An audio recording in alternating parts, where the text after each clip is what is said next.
Hello दोस्तों, good morning. मैं आपका Rahul sir 5G student classes में आपका स्वागत है।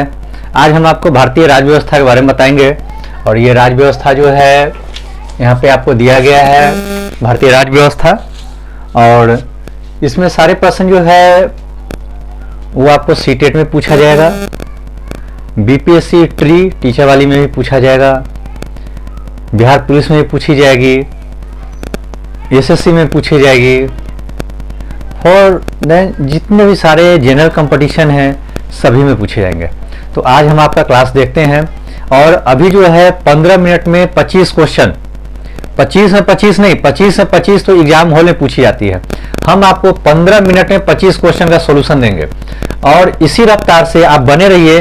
प्रतिदिन यूट्यूब चैनल पे 7 से 8, अभी टाइमिंग 7 से 8 हो रही है और सुबह में 7 से 8। और हाँ, एक बात कहना हम भूल गए हैं कि आप हमारे चैनल पे 5G student by Rahul sir Google Play Store से आप डाउनलोड एप्लीकेशन को कर लीजिए और हमारा बैच को देखना ना भूले। आप सब्सक्रिप्शन लीजिए हमारे चैनल से और हमारे ऑनलाइन क्लासेस से। ऑनलाइन क्लासेज के लिए आप जितने भी सारे जनरल कंपटीशन क्लासेज है सब हमारे यहाँ हमारे ऐप पे मिल सकते हैं। ठीक है, तो हम लोग अभी भारतीय राज्य व्यवस्था यानी पॉलिटी के बारे में हम जानते हैं। ठीक है, तो आप लोग बोर्ड पे देखिए, इधर देखते हैं भारतीय राज्य व्यवस्था क्या दिया गया। पहला प्रश्न दिया, संविधान के किन वर्गों के संबंध में विशेष प्रावधान किया गया है। आंसर दिया गया है अल्पसंख्यक एवं पिछड़े वर्ग, अनुसूचित जाति एवं जनजाति, आंग्ल भारतीय समुदाय। आंग्ल भारतीय समुदाय क्या होता है, जैसे विदेशी, ऐसे मान चलिए विदेशी दूसरे देश से जो हमारे देश से बस गए हैं उनको हम लोग क्या बोलते हैं, आंग्ल भारतीय समुदाय। उन लोगों को भी आरक्षण है लोकसभा में चुनाव लड़ने का, विधानसभा में चुनाव लड़ने का, पर वो एक आरक्षण के तहत है। हम लोग अगला प्रश्न देखते हैं, कौन व्यक्ति, अगला प्रश्न क्या दिया गया है, कौन व्यक्ति अनुसूचित या जनजाति का सदस्य है, इसका निर्धारण करने का अधिकार किसको है। तो आपको मालूम होना चाहिए कि कौन व्यक्ति अनुसूचित या जनजाति का सदस्य है, इसका निर्धारण कौन करेगा। तो अपने यहाँ जो है निर्धारण करने के लिए सबसे सर्वोच्च पद कौन सा है, राष्ट्रपति का। तो कौन सा है, ऑप्शन में दिया गया है राष्ट्रपति, प्रधानमंत्री, राज्यपाल और उपराष्ट्रपति। तो आपको मालूम होना चाहिए जब सबसे ऊपर राष्ट्रपति है तो हम लोग क्या करेंगे, राष्ट्रपति देंगे। आंसर क्या लिखेंगे, आंसर में देंगे राष्ट्रपति। ठीक है, अगला दिया गया भारतीय संविधान के किस अनुच्छेद के तहत अनुसूचित जाति एवं जनजाति के सदस्यों को लोकसभा में आरक्षण दिया गया है। ठीक है, अब फिर अगला दिया विधानसभा में सीटें आरक्षण दिए, मतलब लोकसभा, मतलब हो गया क्या, लोकसभा और विधानसभा आपका राज्य में और केंद्र में दोनों का दिया गया है। तो आप देख सकते हैं कि यहाँ पे दिया गया है कि लोकसभा में दिया गया अनुच्छेद 330। अनुच्छेद क्या है इसमें, इसका आंसर हो जाएगा आपका आंसर अनुच्छेद 330। ठीक है, किसके लिए, लोकसभा के लिए। और जबकि विधानसभा के लिए पूछा जाएगा, आपका विधानसभा के लिए दिया गया विधानसभा की सीटें आरक्षित, तो 330 है ना, तो यहाँ पे क्या कर देंगे 332 कर देंगे, अनुच्छेद 332। ध्यान रखिएगा आपका कोई भी क्वेश्चन जो है अनुच्छेद ये सब आपको क्या करना पड़ेगा, याद करना पड़ेगा। ठीक है ना, और एक एक डिजिट का इसमें एक नंबर मिल जाएगा। एक डिजिट गड़बड़ हुआ ऑप्शन में क्या देगा, ये 32 है ना, तो यहाँ पे दे देगा 331, 330, 332, 334, मतलब आपको उझरा के रख देगा। ठीक है, तो इस चीज को हमको हमेशा याद रखना पड़ेगा, 332, 330, ताकि जो है आपका कंसेप्ट क्लियर है। अगला प्रश्न दिया, वर्तमान समय में लोकसभा की 543 सीटों में से कितनी सीटें अनुसूचित जनजाति के लिए आरक्षित है। 543 सीटें अनुसूचित जनजाति के लिए। तो अनुसूचित जनजाति के लिए सदस्यों के लिए लोकसभा में पूछा गया है। तो यहां पे आता है क्या, 85 सीटें जो है, 85 सीटें जो है अपना 85 सीटें जो है अनुसूचित जनजाति के लिए क्या किया गया है, आरक्षण दिया गया। अनुसूचित क्या दिया है, अनुसूचित जनजाति, जनजाति और अनुसूचित जाति, इसके लिए दिया गया है। यह अनुसूचित जाति के लिए 85 दिया गया है, अनुसूचित जाति के लिए दिया गया है। और ये क्या है, अनुसूचित जनजाति है ना, तो जनजाति के लिए जो है 48 है। इसके लिए क्या दिया गया है, 48 है। मतलब जनजाति, जनजाति का मतलब समझ गए ना, जनजाति का मतलब आदिवासी, जनजाति मतलब क्या, आदिवासी, और अनुसूचित जाति का मतलब हो गई SC ST। उसके लिए क्या है 85 सीट। मतलब हमारे भारत में जितने भी सारे सीटें हैं 543 सीट है हमारे भारत में, 543 सीट लोकसभा में सीटों की संख्या कितना है 543 सीट है। उसमें से कितना सीट दिया गया है अनुसूचित जनजाति के लिए 48 दिया गया है, जबकि अनुसूचित जाति के लिए 85 दिया गया है। आप कॉन्सेप्ट क्लियर रखिए। अभी लोकसभा की चुनाव हो रही है,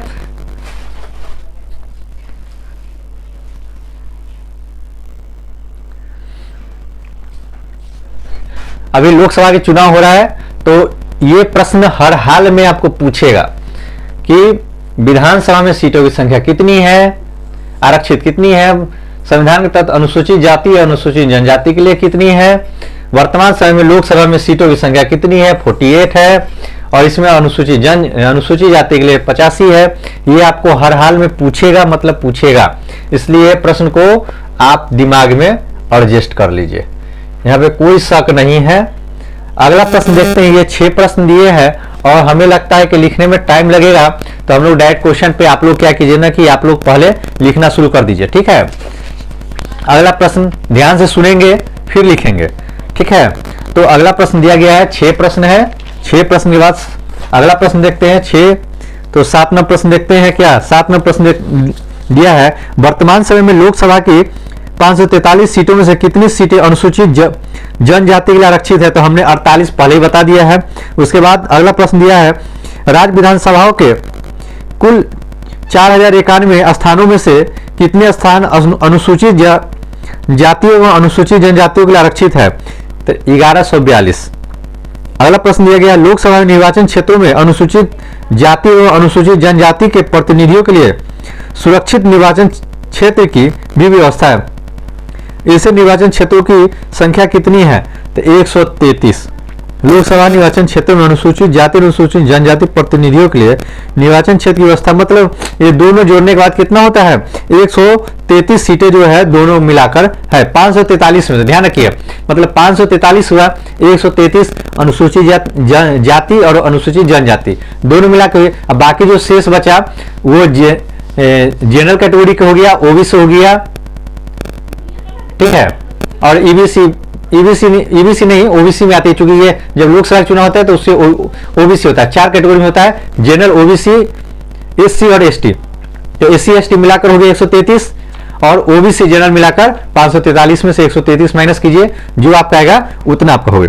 अगला प्रश्न देखते हैं, लोकसभा में सुरक्षित निर्वाचन क्षेत्र किससे संबंधित नहीं है, तो पिछड़े वर्ग से। अगला प्रश्न दिया गया है, लोकसभा में आंग्ल भारतीय जो बताया विदेशी आंग्ल भारतीय समुदाय का प्रतिनिधित्व नहीं होने पर संविधान के किस अनुच्छेद के तहत राष्ट्रपति उस समुदाय के 2 व्यक्तियों को सदस्यता के लिए नामांकित कर सकता है, अनुच्छेद 331। अनुच्छेद 331 आपको अनुच्छेद ये सबको कंसेप्ट के लिए रखिए, हर हाल में प्रश्न पूछेगा और अनुच्छेद जो है याद रखना पड़ेगा। सब 1 नंबर का खेल है और 1 डिजिट का, थोड़ा मिस्टेक करेंगे आपका 1 नंबर गोल, ध्यान रखिएगा। अगला प्रश्न देखते हैं, राज्य विधानसभा में आंग्ल भारतीय समुदाय का प्रतिनिधित्व नहीं होने पर संबंधित राज्य का राज्यपाल संविधान के किस अनुच्छेद के तहत एक व्यक्ति को सदस्यता के लिए नामांकित कर सकता है, तो अनुच्छेद 331, अनुच्छेद 332, अनुच्छेद 334, अनुच्छेद 333। तो आपका आंसर क्या आएगा, अनुच्छेद 333। राम लिख लीजिए, राम कंसेप्ट क्लियर कर लीजिए। और हाँ, लिखने से ज्यादा है कि हमारी वीडियो आप देख रहे हैं, फॉलो कर रहे हैं, आप वीडियो देखकर ही याद कर लीजिए। ये आपका प्रश्न है 333 नंबर को याद कर लीजिए, फिर से 333 अनुच्छेद 333 और याद कर लीजिए। प्रतिदिन आप हमारे चैनल पर नए हैं तो सब्सक्राइब कीजिए, लाइक कीजिए, शेयर कीजिए, पुराने हैं तो भी ओके, अपने दोस्तों के बीचों में। अगला प्रश्न दिया गया है, संविधान के किस संशोधन द्वारा अनुच्छेद 338 में संशोधन करके अनुसूचित जाति एवं जनजाति आयोग के गठन के संबंध में प्रावधान किया गया था, तो 65वें संविधान संशोधन। तो यहाँ पर दिया 65वें, 64वें, 61वें, 63वें, मतलब कि ऑप्शन 4 मिलता जुलता है, एक ही डिजिट का। आपका कंसेप्ट क्लियर होना चाहिए, तो क्या डालना है आपको 65वें। अगला प्रश्न दिया गया है कि संविधान के किस संशोधन द्वारा अनुसूचित जनजाति के लिए एक पृथक राष्ट्रीय आयोग के गठन का प्रावधान किया गया है। तो 89, 8 पर 9, 90 में 1 कम, 89वां। अगला प्रश्न दिया है, प्रश्न दिया गया मूल संविधान में संसद मतलब लोकसभा एवं विधानमंडल मतलब विधानसभा में अनुसूचित जाति और जनजाति के आरक्षण के लिए निर्धारण 10 वर्ष को बढ़ाकर अब कितने वर्षों के लिए किया गया है? तो 50 वर्ष। अब कितना किया गया है? 50 वर्ष। ऑप्शन देगा 40, 50, 60, 80। तो आपको 50 याद रखना है, ध्यान रखना है। अगला प्रश्न दिया गया, संविधान में अनुसूचित जाति व अनुसूचित जनजाति को क्या परिभाषित किया गया है? हाँ, नहीं। संविधान के भाग 3 में अप्रत्यक्ष रूप से, संविधान के भाग 4 के अप्रत्यक्ष रूप से। तो आपका ऑप्शन होगा नहीं।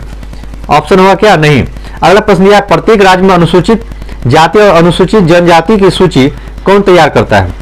पहला देखिए 4 ऑप्शन देता है, प्रत्येक प्रश्न में 4 ऑप्शन देता है। पहला ऑप्शन दिया गया है संबंधित राज्य का राज्यपाल, संबंधित राज्य की विधानसभा, प्रत्येक राज्य के राज्यपाल की सलाह से राष्ट्रपति, डी में संसद। तो आपको जानकारी के लिए मैं बता दूं कि राष्ट्रपति सर्वोच्च पहले मैंने बताया है, वो राष्ट्रपति देश के हो गए और राज्यपाल क्या है? हमारे राज्य के हो गए। तो राज्यपाल क्या करते हैं? अनुमोदन पे वो राष्ट्रपति से सलाह लेते। तो हमारा आंसर क्या हो जाएगा? प्रत्येक राज्य के राज्यपाल की सलाह से राष्ट्रपति। अगला देखते हैं, राष्ट्रपति लोकसभा में आंग्ल भारतीय समुदाय के कितने व्यक्ति को प्रतिनिधित्व न होने की स्थिति में मनोनीत कर सकता है? तो 2 गो मनोनीत करने के लिए 2 गो आंग्ल भारतीय विदेशी को। अगला देखते हैं, राज्यपाल विधानसभा में आंग्ल भारतीय समुदाय के कितने व्यक्ति को प्रतिनिधित्व न होने की दशा में मनोनीत कर सकता है? तो 1।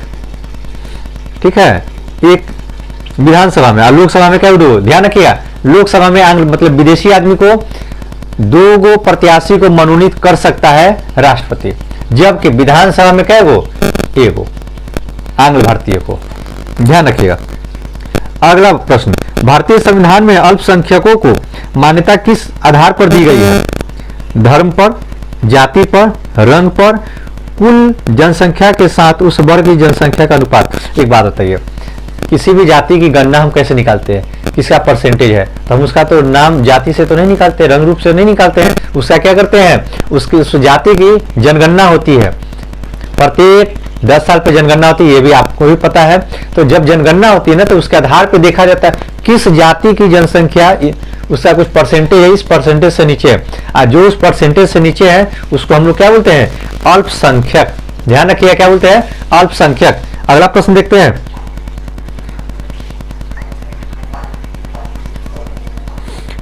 पिछड़ा वर्ग आयोग का गठन कौन करता है? तो आयोग का गठन वाला समस्या ही जब भी आएगा ना, तो राष्ट्रपति ही करता है। प्रधानमंत्री क्या करता है? संसद क्या करता है? सब लोकसभा राज्यसभा दोनों में जब पास होती है तो अंतिम आखिरी मोहर किसका लगता है? राष्ट्रपति का। अगर राष्ट्रपति मोहर नहीं लगाएगा तो वो बिल आपका पास नहीं होगा या फिर कोई आयोग गठन नहीं होगा। अगला हम लोग देखते हैं, अब तक कितने पिछड़ा वर्ग आयोग का गठन किया जा चुका है? तो 2। प्रथम पिछड़ा वर्ग आयोग का गठन कब किया गया था? तो 1953 ईस्वी में। अगला प्रश्न दिया गया है, प्रथम पिछड़ा वर्ग आयोग के अध्यक्ष कौन थे? तो काका कालेकर। फिर से क्वेश्चन सुनिएगा, पिछड़ा वर्ग आयोग के अध्यक्ष कौन थे? तो काका कालेकर। अगला प्रश्न देखते हैं, प्रश्न नंबर 25, द्वितीय पिछड़ा वर्ग आयोग का गठन 20 सितंबर 1978 को किसकी अध्यक्षता में किया गया था, जिसकी सिफारिश को कुछ परिवर्तनों के साथ लागू किया गया? बीपी मंडल। अगला प्रश्न है 26, मंडल आयोग का संबंध था अनुसूचित जातियों से, अनुसूचित जनजातियों से, पिछड़ी जातियों से और उपयुक्त सभी, तो पिछड़ी जातियों से। अगला प्रश्न दिया गया है, मंडल आयोग में निम्नलिखित में से किस विषय की जांच के लिए स्थापित किया गया था? पिछड़ा समुदाय। क्वेश्चन 27 हो गए हैं, क्वेश्चन 3 क्वेश्चन और देंगे, 30 क्वेश्चन टोटल, मतलब आज के क्लास में 30 क्वेश्चन, 30 में 30।